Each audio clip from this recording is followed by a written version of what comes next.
Test 3. This is the IELTS listening test. You will hear a number of different recordings, and you will have to answer questions on what you hear. There will be time for you to read the instructions and questions, and you will have a chance to check your work. All the recordings will be played once only. The test is in 4 parts. At the end of the test, you will be given 10 minutes to transfer your answers to the answer sheet. Now turn to part 1. Part 1. You will hear a woman calling about repairing her broken washing machine. First, you have some time to look at questions 1 to 4.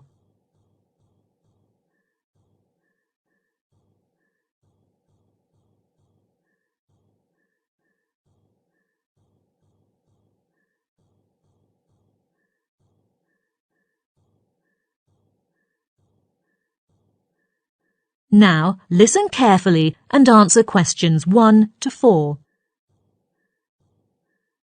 Good morning. This is the customer service department of Kingswell Washing Machine. Roger speaking. How may I help you? Good morning. I'm calling about the washing machine I bought from the mall several months ago. There's something wrong with it at the moment, so what do I have to do? Okay. First, I need to get a few details about this. Could you give me your name, please? Yes, it's Judy Smith. Okay. I need one more thing. There's a reference number. It should be in the top right-hand corner of the warranty card we gave you. Let me have a look. Oh, here it is. It's CWX 576884. Thanks. Well, I need to make sure if your washing machine is still within the warranty period. So when did you buy it? Oh, sure. I remember I bought it last summer. So it was about 9 months ago. And the card here says this washing machine has a 2-year warranty. So it's definitely within the period. Of course it is, madam. All right, then I need your address. My old address or my current one? Your current one, as we will send in someone to fix the washing machine for you. It's 120 Middle Street, Oxford. And the postcode? It's GO194KE. Before you hear the rest of the conversation, you have some time to look at questions 5 to 10.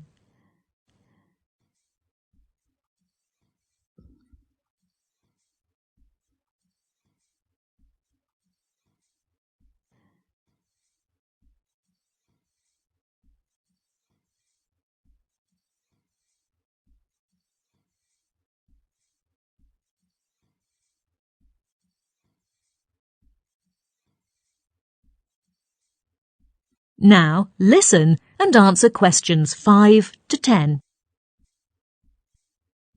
Now, I need to know the exact problem of the washing machine. Could you describe it in detail? Actually, the washing machine did work very well until last weekend. I put some clothes into it, and it worked normally at first. Then I just got down to doing some gardening. But after about 30 minutes, when I came back to the house, I found it was leaking. The water had soaked the entire floor. I'm sorry to hear that, madam. So, did you do anything to make the leaking stop? At that moment, the washing machine was totally out of control, and the alarm on it also started to sound. I thought there was not much point in pressing any button on the machine, so I just switched off the machine straight away. Then it stopped leaking at once, thank goodness. Well, I think that was the only thing you could do. Oh, then I found my floor was nearly a disaster. As it is made of wood rather than marble, it could not be soaked in water for a long time. So what I did in the next 2 hours was wiping up the water on the floor. Right. Later, I tried the washing machine once more, but the problem still existed. Well, I've taken down all the related information. Later, we'll send a client engineer to your house to fix it. OK, could you arrange the repair work as soon as possible, as I'm too busy at work to do the laundry by hand? How about this Saturday? I have to check the schedule of the repairman. Oh, sorry, madam. Saturday has been occupied. The earliest day we can arrange for you is next Tuesday. Is that okay with you? Fine. I can take a leave from work that day. Anyway, thanks. Oh, my house is easy to find. It's near the Central Market, just across from the post office. All right. And the last thing, could you tell me your phone number, please? Sure. It's 38647757. OK, I've got it. The repairman will contact you before he comes. OK, thank you very much. You're welcome. Bye. Bye. That is the end of Part 1. You now have 1 minute to check your answers to Part 1. Part 2. You will hear a traffic police officer talking to a group of listeners about driving licence application and traffic conditions in the UK. First, you have some time to look at questions 11 to 15.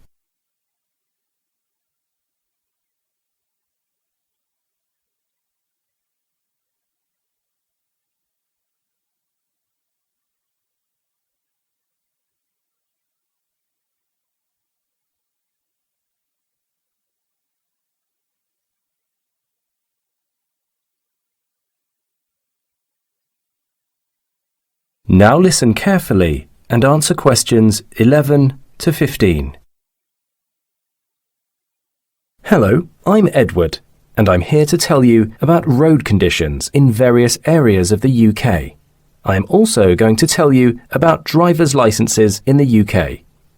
If you have never had a driver's licence, or you have one from another country and you want to get a UK licence, you must be a UK resident. You will need to show a medical report when your UK licence needs to be renewed. If you are trying to translate your original foreign driving licence to apply for a UK licence, which is a must if you want to be able to drive here, you will need to visit an official agency. These are scattered throughout the London area and are well equipped to assist you with any questions you might have, and any services they offer are included in your licence fee. If you already have a translated licence but need some personal information updating, you do not need to pay for the update. They'll do it for free. When you are getting a new driving licence, you may need to have a new photo taken, as some photos are rejected.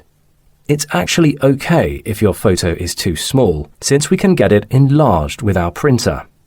The majority of rejected photos are the ones that were taken with a cream backdrop instead of a monotone grey background. We've now found that photos with the latter allow us to identify the licence holder much more easily. If you were wearing glasses on the previous photo, you don't need to worry about it, since it is still allowed. If you are not sure whether your previous licence is still valid, then the licence checking service is for you. The procedures are quite clear and you just have to follow them. Ideally, I would like to see the process going faster, since it can take hours to finish. From my standpoint, it will help if all the applicants bring the necessary identification with them. Then all they have to do is just fill in the forms accordingly, step by step. I'm often asked whether I have a personal recommendation about the fastest or cheapest place to get all this done. But I think it really depends on where you are. They can all get busy at some point, and when it is quiet at one branch, it may be busy in another. So take your pick.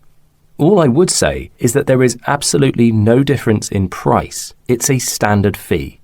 The only advice I would give is that the quickest way to complete an application is to fill out the form on the internet and then bring a print copy with you to the agency location of your choice.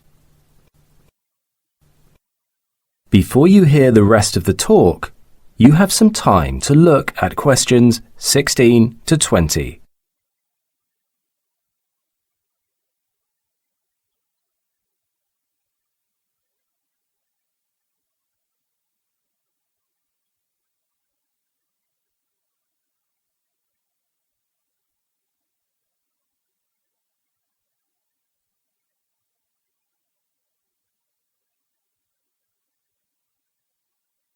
Now listen carefully and answer questions 16 to 20.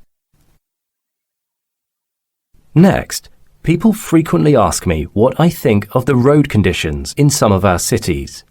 London is obviously the biggest and busiest, and there are lots of parking restrictions, one-way systems, and so on. But on the whole, I find the traffic signs are very clear. In Edinburgh, most people use digital maps to get to know local traffic and road conditions, which can be estimated through different traffic flow lines. It is a city of lights, traffic lights, but they're extremely efficient as they're timed perfectly to get the traffic flowing smoothly. That's important because pedestrian areas and crossings are always packed with people on foot, which needs strong regulation. The city of Cardiff has tackled traffic flow in a different way. It recently completed a road expansion scheme, and the extra lanes of the dual carriageway are easing congestion. It's a similar story in Manchester. Instead of going through the town centre, most vehicles choose ring roads so as to avoid the downtown congestion. It can still happen though, so there's a possibility that the city will introduce checkpoints where the police can intervene to direct traffic at peak periods. And finally, they say all roads lead to Rome, and you could say that about Oxford. I like the many options for getting in and out of the city, because drivers can always find alternative routes. The other cities in the UK are... That is the end of Part 2. You now have 30 seconds to check your answers to Part 2. Part 3. You will hear two students called Mona and Tom discussing the essay for their management course. First, you have some time to look at questions 21 to 26.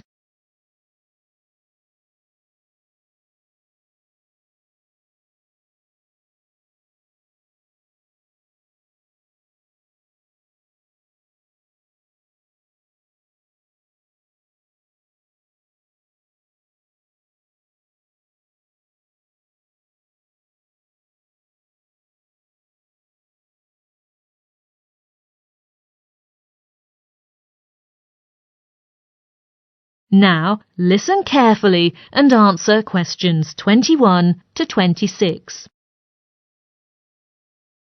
Hello, Tom. Sorry I'm late. Hi, Mona. No problem. I heard you finished the essay for the management course.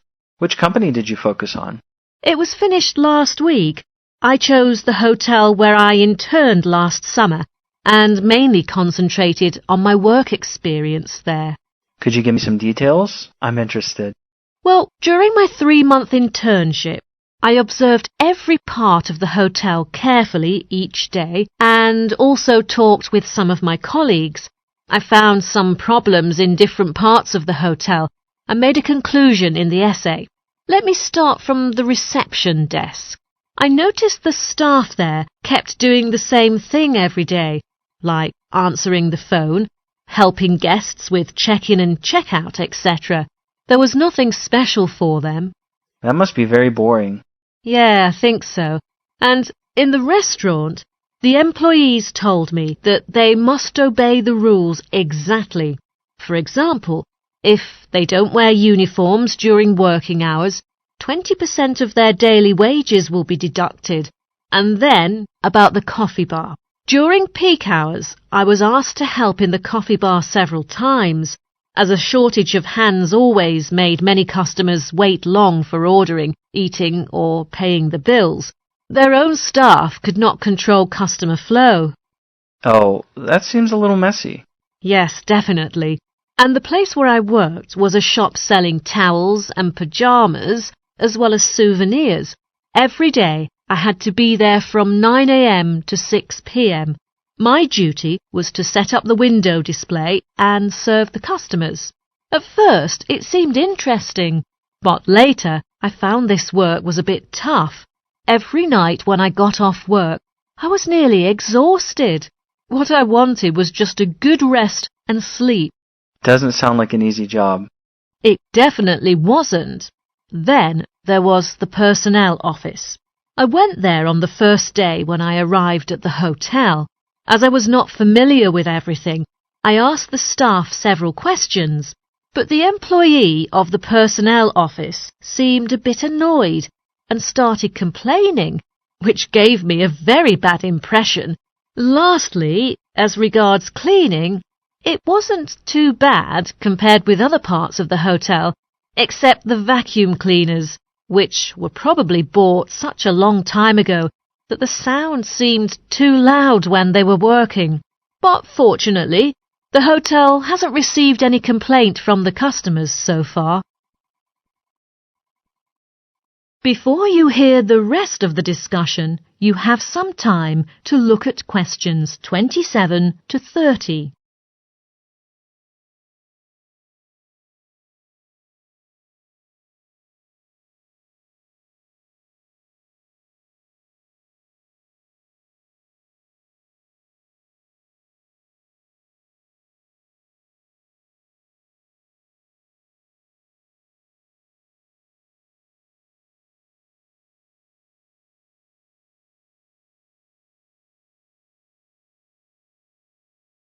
Now, listen and answer questions 27 to 30.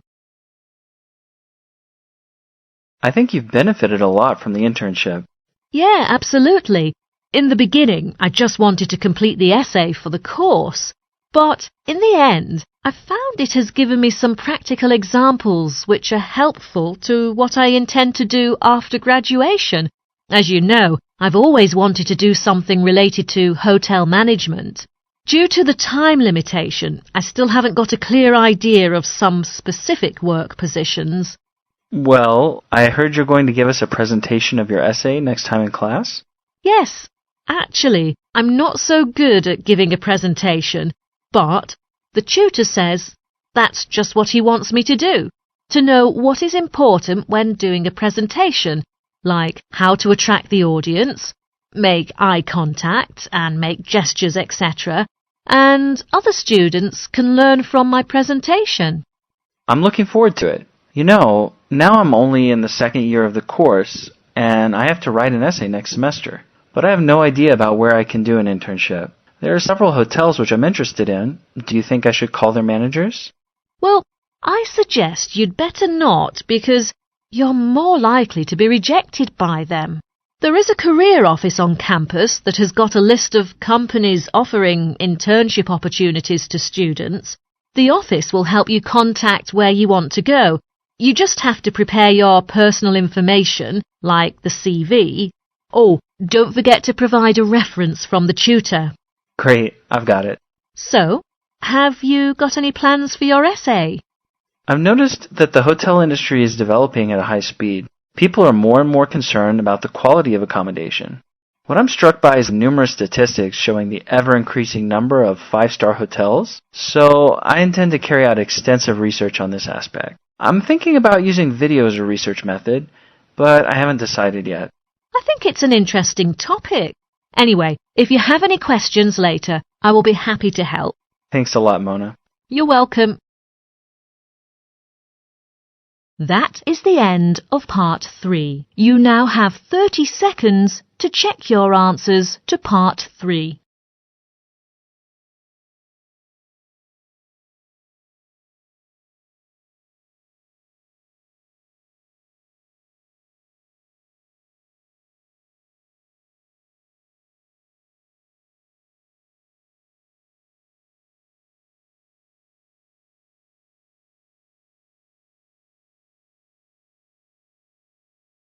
Part 4. You will hear part of a presentation about the early history of salt. First, you have some time to look at questions 31 to 40.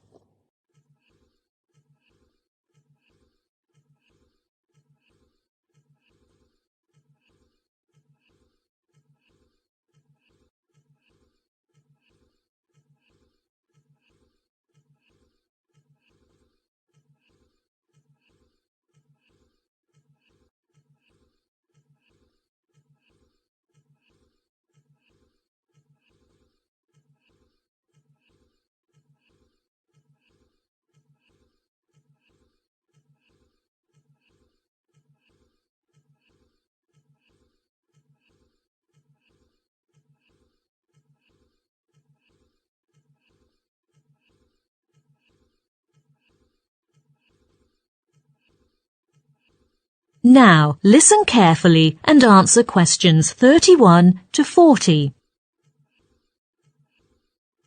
In my presentation, I'm going to talk about salt. In modern times, when we talk about salt, People may associate it with high blood pressure or increased heart risk, and many health experts warn that we should use less salt in our meals and dishes. However, we should not ignore its importance in our cuisine and even in early human history. Salt is one of the oldest, most ubiquitous food seasonings. The taste of salt is one of the basic human tastes. More importantly, salt plays an indispensable role in the health of human beings. For example, it regulates the body's acid-base balance. Because of its importance to survival, salt has often been considered a valuable commodity during human history.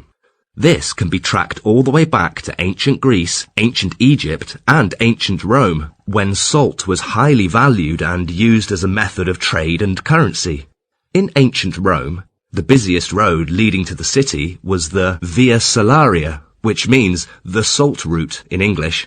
A soldier's pay, which partly consisted of salt, was known as salarium argentum in Latin, from which we derived the English word salary. A soldier's salary was cut if he was not worth his salt, an expression still used today. In fact, salt was not only the first condiment discovered, but also the first preservative. We know today that food goes bad because microorganisms in the food multiply in abundance, and a high salt environment is not conducive to microbial reproduction. Extremely high concentrations of salt can even kill microorganisms in the food. The ancients certainly didn't know this, but they did know that salted food can be preserved for a long time. The use of salt as a preservative can be traced to ancient Sweden. At first, hunting was the principal means of livelihood. In this case, meat supplies were unlikely to be frequent. What's more, fewer animals were available for hunting. In order to ensure the supply of meat, many families in Sweden began to raise animals in the surrounding forests during the summer, when the weather was suitable for animals to survive. These animals were fed every day until about 3 to 4 months later. That's in October, they were ready to be butchered for meat, and that was the only month when ancient Swedish people had fresh meat on their table. Then, with the continuous increase in productivity, people finally had some meat left. However, how to store the meat had become a headache, until someone invented a whole new way to preserve food: salting. People tried to keep meat from going bad by adding some salt to it, and it could be preserved for several months and even years. There was evidence that salt was widely used to preserve meat. Historical documents in 1573 recorded the Swedish king's everyday meals, mentioning that 175 pounds of meat was consumed each year, but over 150 pounds was salty. From this, we can clearly see the importance of salt in Sweden at that time. In addition, the documents also noted the annual sales of beer in Sweden soared during that period, and this must be related to high levels of salt in their food.